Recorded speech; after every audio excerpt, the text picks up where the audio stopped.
Olá, pessoal, dando continuidade, né, ao segundo vídeo que eu fiquei de enviar para vocês sobre a aula invertida. Então, eu vou estar falando agora um pouquinho do transoperatório. Vou tentar falar do transoperatório, depois parar, né, e podermos continuar depois para também não ficar muito cansativo para vocês, tá certo?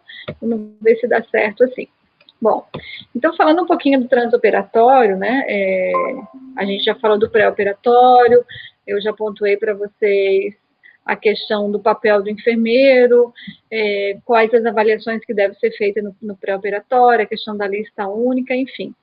E agora eu vou pontuar para vocês a questão do transoperatório, né? Como que funciona o transoperatório. Então, o enfermeiro tem um papel fundamental no transoperatório, né? O que envolve esse papel do transoperatório que é importante a gente ressaltar. Eu queria pontuar para vocês aqui um artigo que eu desenvolvi junto com uma aluna, junto com a professora Keila. Eu fui co-orientadora, a professora Keila foi orientadora na época, eu co-orientadora, onde foi construído esse checklist. Ele está disponível para vocês, foi uma publicação que saiu agora em 2020 na revista da Rebem, né? Então está bem fresquinho para vocês dar uma olhada lá. Então esse aqui é um checklist de cirurgia segura que foi adaptada para o transplante hepático. Então, aqui o enfermeiro consegue fazer um gerenciamento extremamente importante no transoperatório, considerando esse checklist. Então, eu gostaria que vocês acessassem esse artigo. Eu vou estar disponibilizando também para vocês no Moodle, porque ele traz aqui bem passo a passo, né, o que tem que ser observado, avaliado, checado, acompanhado, tudo no transoperatório. Então, é bem interessante, eu não vou estar pontuando para vocês, mas eu espero que vocês deem uma olhada, deem uma lida, para vocês entenderem o quão complexo é esse procedimento. E foi muito interessante estar conversando com a professora Keila, a gente está discutindo sobre essa adaptação, com a Shirley, que foi a aluna que fez essa adaptação, fez a validação, e quanto isso pode contribuir para a enfermagem do transoperatório do transplante hepático. Então, eu espero que você esteja acessando lá, tá certo? Bom, e a gente falou um pouquinho dos aspectos do doador que interfere no processo de doação de órgãos e tecidos, né? E aqui eu queria falar um pouquinho para vocês sobre os aspectos técnicos, né? Que se envolve não só o transoperatório, como o pós-operatório também. Então, quais são esses aspectos técnicos? A gente tem aqui o chamado back table, né? O back table é aquele preparo onde o cirurgião, ao retirar o órgão, a outra equipe que passa numa mesa auxiliar do lado a fazer toda a limpeza do órgão, a gente chama do enxerto, né? Retira tecido gorduroso, faz a limpeza das veias, das artérias, para depois poder implantar. E depois nós temos a questão da hipotermia, né? Então, é o controle da temperatura desse acondicionamento. Em momento algum pode ter aquecimento, como não pode ter super resfriamento. A gente já teve caso de órgãos não estarem adequadamente na temperatura correta, mas também de ter órgãos congelados, né? Então, esse acondicionamento ele interfere, é um dos fatores importantes. A solução de preservação, muitas vezes a gente tem, principalmente nos hospitais públicos, a gente tem solução de preservação que é um Fusca e a outra é uma BMW, né? Mas, como tem licitações nos hospitais públicos, às vezes só chega aquela que é o Fusca, então nem sempre faz o acondicionamento que a gente gostaria. Esse órgão, ele tem que estar refrigerado conforme a temperatura adequada e orientada pela Anvisa, né? E a gente tem que ter acompanhando frequentemente o tempo de isquemia desse órgão, isso é algo que interfere também no processo de doação. E a gente tem a logística, né? A gente tem doação que ocorre aqui em Florianópolis, já é transplantado em Florianópolis, a gente tem doações que ocorrem dentro do HU e é transplantado no HU, e a gente tem doações que ocorrem lá em Chapecó e é transplantado no HU. Então, essa logística interfere muito no resultado, né? E no transoperatório, o que interfere também? O tempo cirúrgico, certo? Então, nós temos certamente tempo cirúrgico menores, tempos cirúrgicos maiores. Aquele paciente que é obeso, ele tem um tempo cirúrgico maior. Aquele paciente que já tem outras cirurgias anteriores tem um tempo cirúrgico maior, né? O tempo de isquemia do órgão, como eu já falei, a característica do órgão, às vezes nós temos órgão que tem uma má formação, apesar de ter sido muito bem avaliado pelos cirurgiões, ainda vem, acaba chegando com alguma situação, algo que pode interferir nesse processo de recuperação.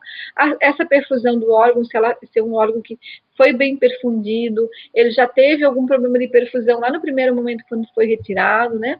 Se esse paciente no transoperatório teve algum sangramento, sangrou muito, esse órgão demorou para perfundir porque o paciente estava hipotenso.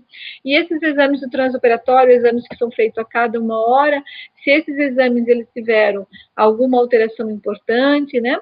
Se eles tiveram, imediatamente já foi reposto, demorou o resultado do exame, então são exames que são feitos a cada 1 hora, né?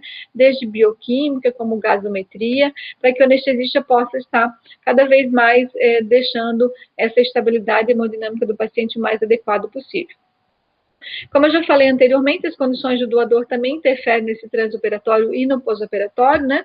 As condições clínicas desse doador, quais são as condições clínicas? É um doador jovem, um doador que tem mais idade, que já tem diabetes, que já tem pressão alta, né? A causa da morte encefálica, então, se é um paciente que evoluiu para morte encefálica por um AVC hemorrágico, provavelmente já teve uma pressão alta anteriormente.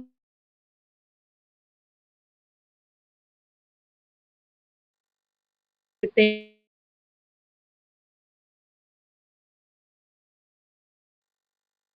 um detalhe, mas às vezes acaba passando alguma coisa ainda, né?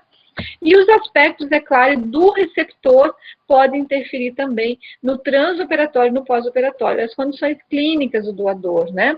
Qual é a asa desse paciente? Por exemplo, essa paciente do lado é desnutrida, né? É uma paciente que tem um grau de ascite importante, tem uma hérnia. Então, é claro que um tempo cirúrgico vai ser mais demorado.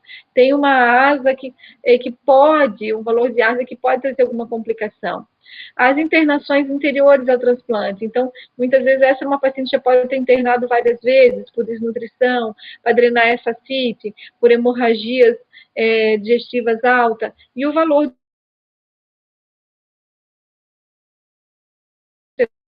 de coagulação, uma bilirrubina mais aumentada devido a toda essa ascite, então vai ter um MELD mais elevado e, consequentemente, o MELD mais elevado é uma paciente mais grave. Porque, como eu falei para vocês, o score do MELD, o que mede a gravidade, ele é pontuado pelo exame de bilirrubina, creatinina e o fator de coagulação, que é o INR, tá certo? Bom, eu não vou continuar falando do pós-operatório agora, porque eu vou estar apontando isso em outra aula para vocês, em outro videozinho. Eu estou tentando trazer os vídeos de uma forma menor, né? Para que a gente não fique tão cansativo para vocês estar escutando esses vídeos e que vocês possam estar escutando até no ponto de ônibus, aguardando alguém, enfim. Que vocês tenham oportunidade de ver esse vídeo tranquilamente e que não fique tão cansativo. Então, sobre o pós-operatório, eu vou estar pontuando para vocês em outro momento, tá certo?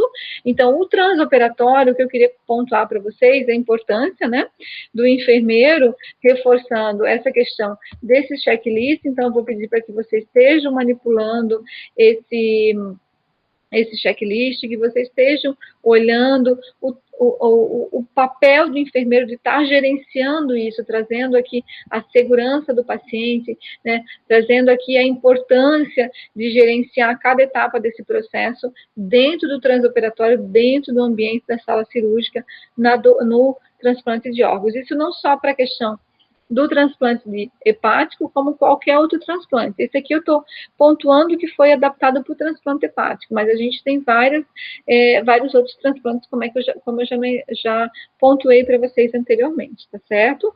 Então, eu vou encerrar esse vídeo agora e depois eu volto falando sobre o pós-operatório. Obrigada.